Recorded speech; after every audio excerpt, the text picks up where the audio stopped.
이 아침에 하나님께서 오늘 우리에게 주신 말씀은 전도서 3장 1절에서 13절까지의 말씀이 되겠습니다.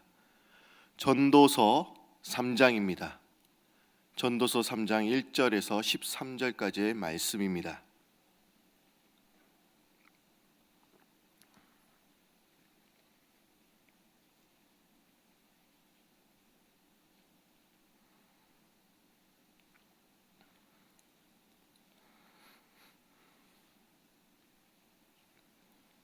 전도서 3장 1절에서 13절까지의 말씀입니다. 다 찾으신 줄 알고 한 절씩 교독합니다. 범사에 기한이 있고 천하 만사가 다 때가 있나니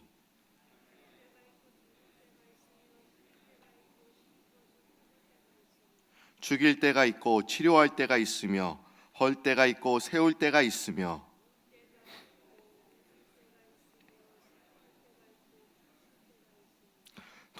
돌을 던져 버릴 때가 있고 돌을 거둘 때가 있으며 안을 때가 있고 앉는 일을 멀리할 때가 있으며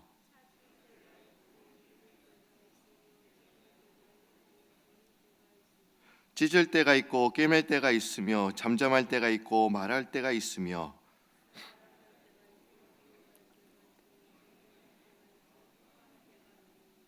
일하는 자가 그의 수고로 말미암아 무슨 이익이 있으랴.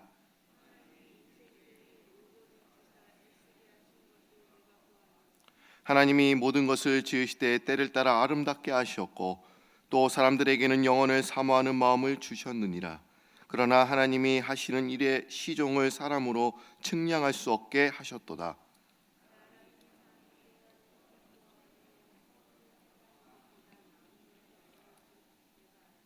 예, 13절 한 목소리 있습니다. 사람마다 먹고 마시는 것과 수고함으로 낙을 누리는 그것이 하나님의 선물인 줄도 또한 알았도다. 아멘. 예, 오늘은 날씨가 많이 풀렸습니다. 또한 이 아침에 많은 분들이 나와주셨는데 우리 한번 옆에 있는 분과 인사를 해보실까요? 잘 나오셨습니다. 반갑습니다. 오늘도 은혜를 주실 줄 믿습니다. 우리는 흔히 시간을 돈에 비교해서 이야기합니다. 왜 그렇습니까? 돈이 가지고 있는 한 중요한 특징 때문에 그렇습니다. 돈은 자본으로 사용되기 때문에 그렇죠. 여러분, 돈을 자본으로 사용하여서 다른 벌이로 사용하지 않는 사람, 그런 사람은 어리석은 사람입니다. 마찬가지입니다.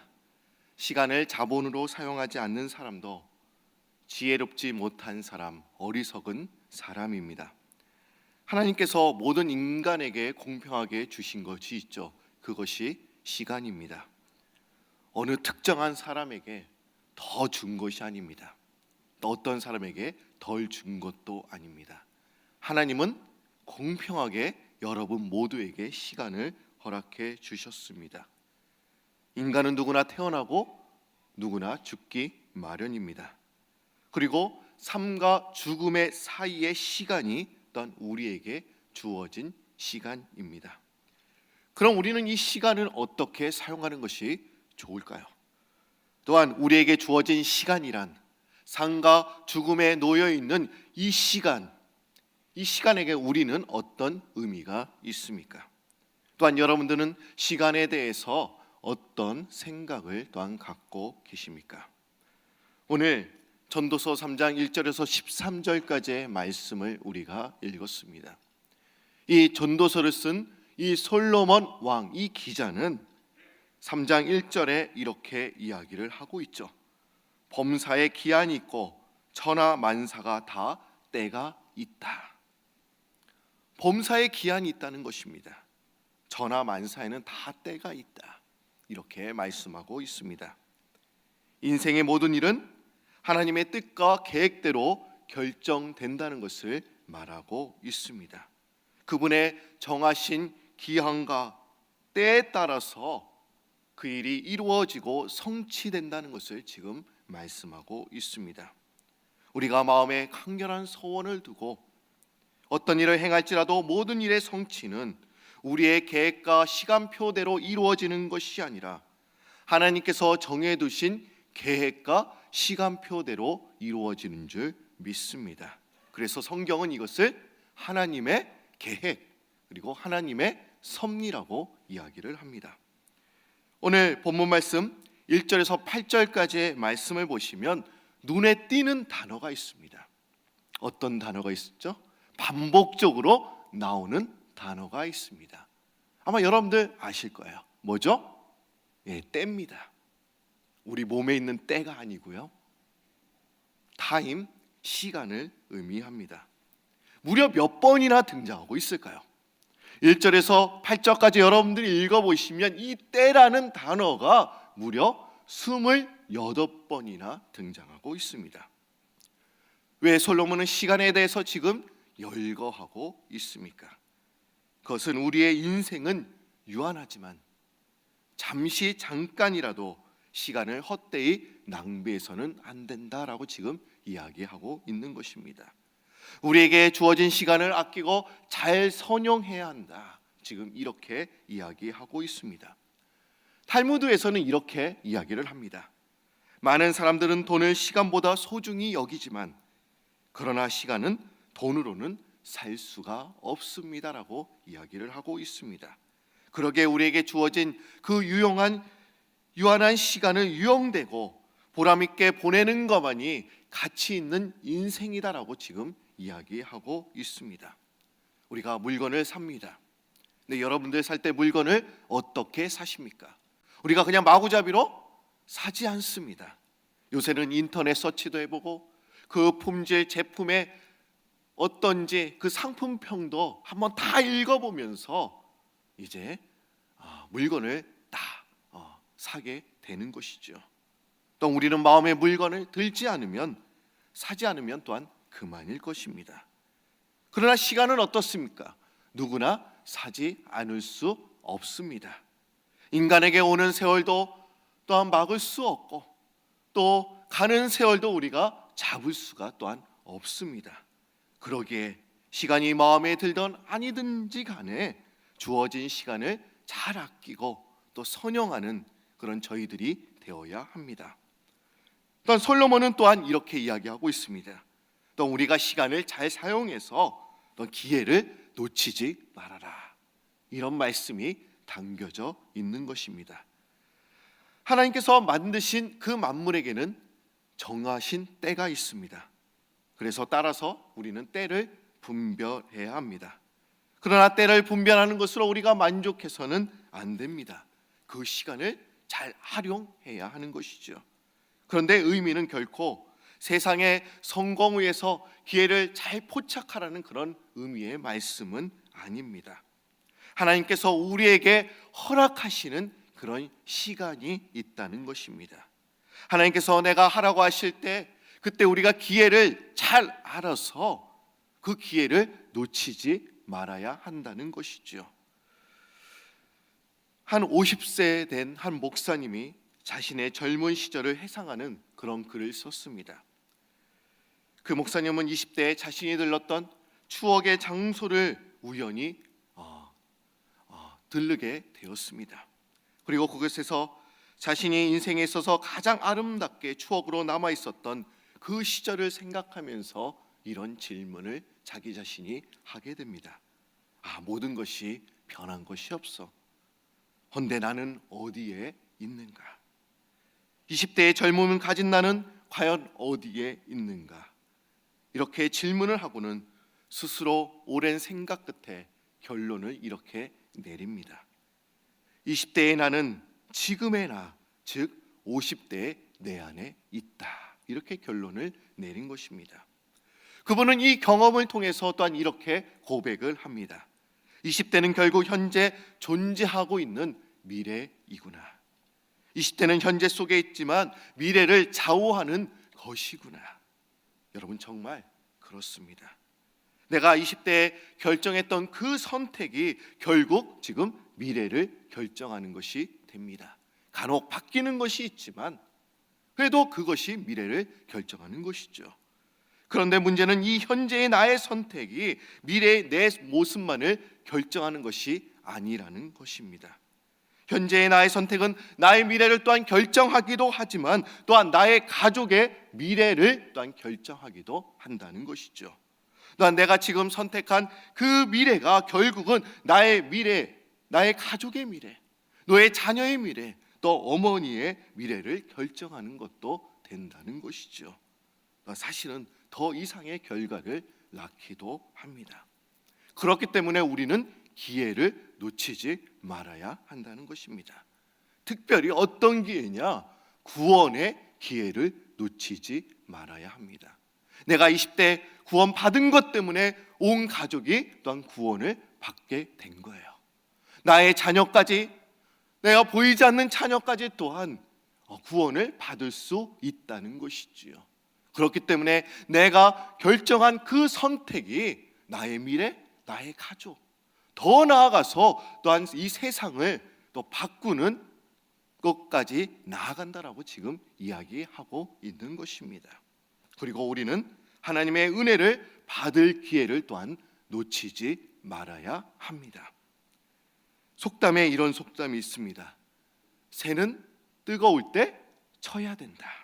그러기에 우리는 그리스도인들은 이 타이밍을 놓치지 말아야 합니다. 새라는 것은 뜨거울 때 쳐야 되지. 여러분, 차면요, 아무런 그때는 다 시간이 지나가고 해도 바뀌지 않습니다. 그러기에 솔로몬은 하나님의 정하신 때가 우리에게 다 있다. 그리고 그 기회를 놓치지 말아야 된다라고 지금 이야기를 하고 있습니다. 그런데 오늘 본문 말씀을 보니까 이 솔로몬은 하나님의 정하신 때를 지금 이야기하면서 구체적인 예를 지금 열거하고 있습니다. 그리고 한 가지 사항에 대해서 대조적인 현상을 한 쌍으로 묶어서 지금 언급을 하고 있습니다. 한번 2절 말씀을 한번 보실까요? 2절 말씀 여러분들이 한번 읽어 주시기 바랍니다. 시작.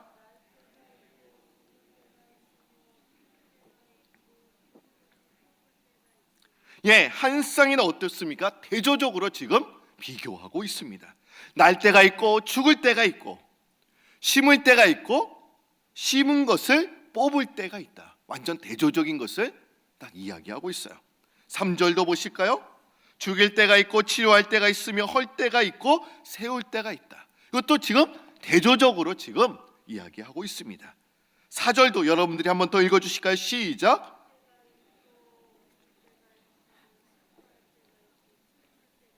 예, 마찬가지입니다. 울 때가 있고 웃을 때가 있으며 슬퍼할 때가 있고 춤출 때가 있다. 지금 이렇게 이야기를 하고 있습니다. 한 사항에 대해서 지금 대조적으로 말하고 있습니다. 지금 두 양극단에 놓여 있는 것을 지금 이야기하고 있는 거예요. 우는 사람, 웃는 사람 같이 있을 수가 없습니다. 슬퍼하는 사람, 춤추는 사람, 이 사람들은 같이 있을 수가 없어요. 얀 저 끝단에, 그리고 저 끝단에 있는 사람을 의미합니다. 솔로몬은 이 두 가지 양극단에 놓인 것처럼 보이는 일들이 서로 만날 수 없는 평행선상에 놓인 것이 아님을 지금 말하고 있습니다. 하나님께서 정하신 기한이 되면 생명은 죽음으로, 울음은 웃음으로, 전쟁은 평화로, 슬픔은 기쁨으로 뒤바뀔 수 있다는 것을 지금 솔로몬은 이야기하고 있는 것입니다. 우리는 인생의 한편에서 다른 극단의 한편을 바라볼 수 있는 자세를 가져야 된다. 지금 이것을 이야기하고 있는 것입니다. 내가 지금 슬픕니다. 그러나 다 저 극단에 있는 기뻐하고 있는 그 사람을 바라볼 수 있어야 됨을 지금 이야기하고 있는 것입니다. 내가 지금 전쟁 중에 있다 하더라도 다른 극단에 놓여 있는 그 평화를 볼 수 있는 눈을 가져야 됨을 지금 이야기하고 있는 것입니다. 미국의 16대 대통령 아브라함 링컨은 또한 이렇게 이야기를 합니다. 나는 대부분의 사람들이 행복하기로 마음먹는 순간 정말로 행복해지기 시작한다는 사실을 깨달았습니다라는 이야기를 했습니다. 지금은 힘들고 고통스러운 순간이지만 다른 극단의 상황을 생각하고 바라보면 우리가 행복해질 수 있다라는 그런 의미입니다. 여러분, 예레미야는 또한 어땠습니까? 어저께 느헤미야에 대해서 제가 말씀을 드렸습니다. 느헤미야는 어떤 말씀입니까? 이제 바벨론의 포로로 끌려가서 다시 돌아와서 이제 예루살렘 성문과 성벽이 해파된 것을 보고 불탄 것을 보고 다시 재건하는 내용이 느헤미야의 말씀입니다. 근데 그 전의 내용을 보시면 예레미야 선지자는 또한 예언을 했어요. 예루살렘 성이 망하게 되었다. 그리고 이제 예루살렘에 있는 이스라엘 백성들이 바벨론으로 이제 포로로 끌려갈 것이다. 그리고 70년의 세월이 딱 차면은 그들이 돌아올 것이다라고 예언을 했습니다. 근데 이 예레미야는 바벨론의 사람들에 의해서 성벽도 성정도 왕궁도 무너진 것을 보면서 이렇게 고백을 하고 있습니다. 중심에 해상한즉 오히려 소망이 있습니다. 지금은 폐허 그 자체이지만 그러나 나에게는 소망이 있습니다.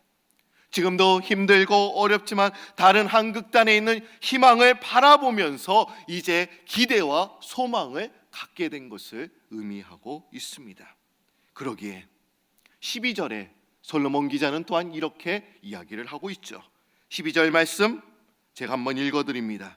사람들이 사는 동안에 기뻐하며 선을 행하는 것보다 더 나은 것이 없는 줄을 내가 알았도다라고 지금 기록되어 있습니다. 내가 지금 힘들어도 내 삶 자체에 기뻐하며 형제에 성실하게 살아가려고 하는 것을 살아가야 된다. 지금 이렇게 말씀하고 있는 것입니다. 우리가 살다 보면 예기치 않았던 질병에 걸릴 수도 있습니다. 그리고 전혀 기대하지 않았던 그런 상실을 겪게 되는데 여러분, 그것이 바로 인생이라는 것입니다. 그럴 때 우리가 지혜로운 사람은 그때를 즐기면서 감사하는 것입니다. 내가 병상에 누워있지만 누워있으면서 하나님을 더욱더 찾을 수 있기에 지금 즐거워하라는 것입니다. 또한 새벽 시간에는 생명을 걸고 또한 예배 시간에는 신령과 진정으로 하나님께 매달리면서 예배 드리는 것이 지혜로운 삶인 줄 믿습니다. 그러기에 우리는 이 세상에 사는 동안에 시간을 잘 사용해서 또한 기회를 잘 포착해서 기쁜 삶을 살아야 된다. 지금 이거에 대해서 이야기하고 있습니다. 내가 한 극단에 몰려 있습니다. 그러나 저 극단이 너에게 또 올 것이다. 지금 성경에서 이렇게 이야기하는 거예요. 그러니까 그러지 슬퍼하지 말아라. 지금은 잠시 힘들겠지만 저 극단에 있는 기쁨이 너에게 올 거야. 지금 이렇게 이야기하고 있는 것입니다. 우리가 양극단 평양선산에 다 놓여 있는 것 같지만 여러분, 내가 지금 힘들고 고통스럽지만 또한 아버죠, 내가 힘들고 어렵습니다라고 주님께 고백을 해도 주님께서는 슬픔을 또 기쁨으로 우리를 춤추게 하실 줄 믿습니다. 우리가 그러기에 그런 믿음을 가져야 된다라고 이야기하고 있는 것이죠. 철학자인 키에르 케고르는 세상 사람들이 누리는 기쁨과 하나님을 아는 기쁨이 어떻게 다른가를 비교해 보았습니다. 캄캄한 시골길에 한 농부가 등불을 켜고 이제 마차를 몰고 갑니다. 그런데 불행히로 이 농부는 마차에 켜놓은 등불 때문에 아름답게 빛나는 밤하늘을 넌 볼 수가 없었습니다. 세상에 누리는 즐거움, 세상 사람들이 말하는 즐거움은 그것이 고급한 즐거움이든 아니 저급한 즐거움이든 간에 이 농부가 마차에 켜가는 이 등불과 같다라고 이야기를 한 것입니다. 우리는 때때로 이 등불 때문에 밤하늘의 무수한 그 별빛을 우리가 보지 못할 때가 많이 있습니다.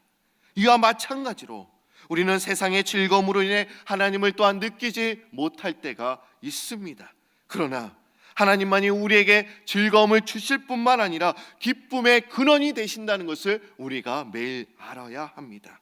그리고 우리가 지금 당하는 슬픔을 하나님께서 기쁨으로 바꿔주신다는 그 사실도 우리가 알아야 됩니다. 그러게 여러분, 다 때가 있다라는 거예요. 만사에는 다 때가 있다. 내가 그렇게 여러분들 슬퍼하지 마십시오. 우울해하지 마십시오. 주님께서 여러분들을 기쁨으로, 웃음으로 다 바꿔 주실 것입니다. 오늘 그런 믿음을 가지고 여러분들이 나가기를 바랍니다. 몇십 년 전에 한국에서 있었던 일입니다. 이제 미국 선교사님이 한국에 이제 선교로 많이 오시지 않았습니까? 그리고 이제 많이 전도가 됐어요. 교회당도 세워졌습니다. 그래서 이 미국의 한 선교사님이 한국의 한 목사님에게 이런 질문을 했습니다. 목사님, 제가 좀 궁금한 게 있습니다. 왜 예수 믿는 사람들의 표정이 항상 저렇게 울상입니까? 특별히 한국 교인들은 어떻습니까? 교회당 안에만 들어오면 한번 여러분들 한 30년 전을 한번 생각해 보십시오. 한국에서 여러분들이 예배드렸던 그 시절을 한번 생각해 보십시오. 항상 들어오면 짜증스럽게 그리고 울상인 분위기가 항상 깔려 있었어요. 이상히 한국 사람들이 한이 그렇게 많은지 그냥 교회만 오면 다 울상인 채로 항상 울고 그런 표정을 갖고 있었습니다. 그래서 이 질문에 한국 목사님은 한참 생각하다가 좀 생각이 나지 않았지만 또한 이렇게 대답을 했다고 합니다. 그것은 한국 교인들이 늘 주님의 십자가를 묵상하기 때문에 항상 교회 오면 우는 것 같습니다. 그리고 그렇게 표정이 좋지 못하는 것 같습니다. 지금 주님께서 십자가에 달려 돌아가시는데 어떻게 웃을 수가 있겠습니까? 이렇게 대답을 한 것입니다. 그러나 선교사님은 웃으면서 다시 이렇게 이야기를 합니다. 한국 교인들은 그 예수님이 다시 사신 것을 잊어버린 것 같습니다. 이런 이야기를 했습니다. 여러분, 맞습니다. 지금 우리가 힘들고 어려운 상황, 고통 가운데 있을 수가 있습니다. 주님은 십자가에서 죽으셨지만 다시 부활하셨습니다. 저 한 극단의 죽음에서 저 극단의 부활로 또한 이루어지셨습니다. 우리가 지금은 고통과 절망 가운데 있지만 저 멀리 극단에 있는 소망과 기쁨으로 우리의 삶을 바꿔 주실 줄 믿습니다. 그러게 우리가 기쁨으로 살아야 된다. 지금 28가지의 때를 말씀하시면서 지금 양극단에 놓여 있는 상황을 말씀하시면서 너희가 지금은 어떻습니까? 지금 보십시오. 죽일 때가 있다. 그러나 또한 치료할 때가 있다. 지금은 헐 때가 있습니다. 분명 마음이 아플 거야. 그러나 다시 세울 때가 있다. 그러니까 그때를 기다리면서 그때를 바라보면서 지금 너희들이 기쁜 삶을 살아야 됨을 오늘 말씀하고 있습니다. 여러분들이 이 때를 잘 선영해서 또 하나님께서 주신 기회를 놓치지 말고 구원의 때, 하나님의 때를 여러분들 꼭 놓치지 말고 그때 진짜 하나님께서 은혜를 부어주실 때 하나님을 더욱더 만날 수 있는 여러분들이 되시기를 바랍니다. 다 같이 기도드립니다.